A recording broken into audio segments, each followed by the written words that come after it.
بسم الله الرحمن الرحيم. تبارك الذي بيده الملك وهو على كل شيء قدير. الذي خلق الموت والحياة ليبلوكم أيكم أحسن عملا وهو العزيز الغفور. الذي خلق 7 سماوات طباقا ما ترى في خلق الرحمن من تفاوت فارجع البصر هل ترى من فطور ثم ارجع البصر كرتين ينقلب إليك البصر خاسئا وهو حسير. ولقد زينا السماء الدنيا بمصابيح وجعلناها رجوما للشياطين وأعتدنا لهم عذاب السعير. وللذين كفروا بربهم عذاب جهنم وبئس المصير.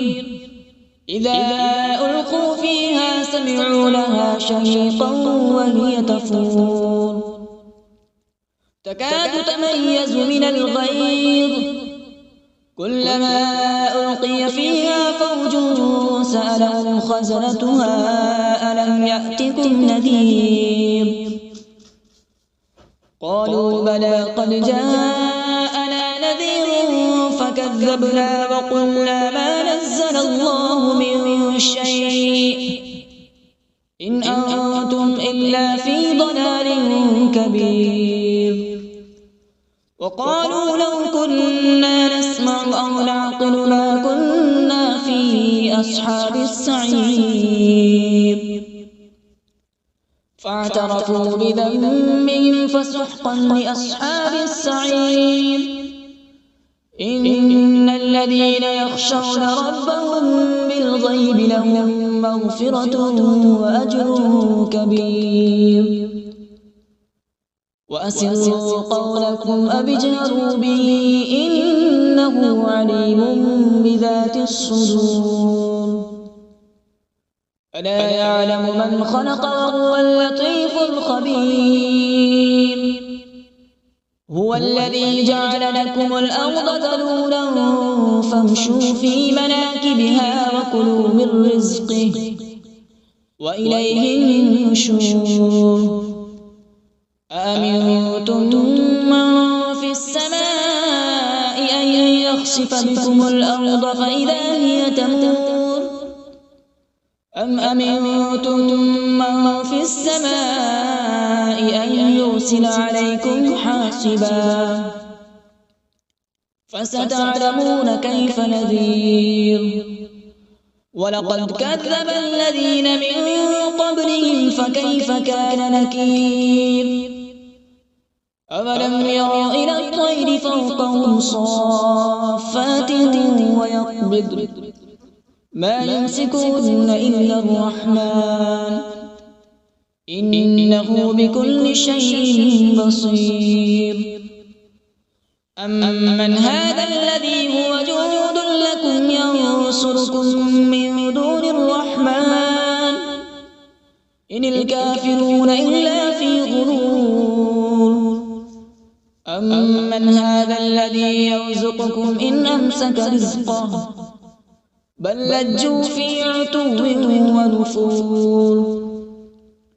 أفمن يمشي مكبا على وجهه أهدى أمن يمشي سويا على صراط مستقيم.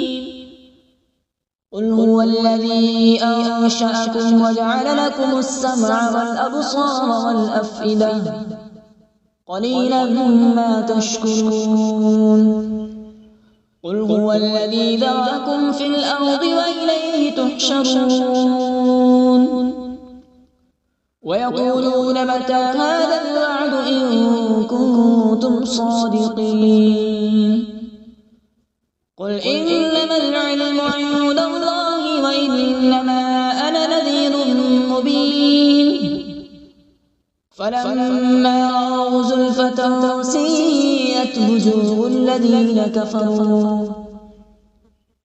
الذين كفروا وقيل هذا الذي كنتم به تدعون قل أرأيتم إن أهلكني الله ومن معي أو رحمنا فمن يجير الكافرين من عذاب أليم قل هو الرحمن آمنا به وعليه توكلنا فستعلمون من هو في ضلال مبين قل أرأيتم إن أصبح ماؤكم غورا فمن يأتيكم بماء معين صدق الله العظيم.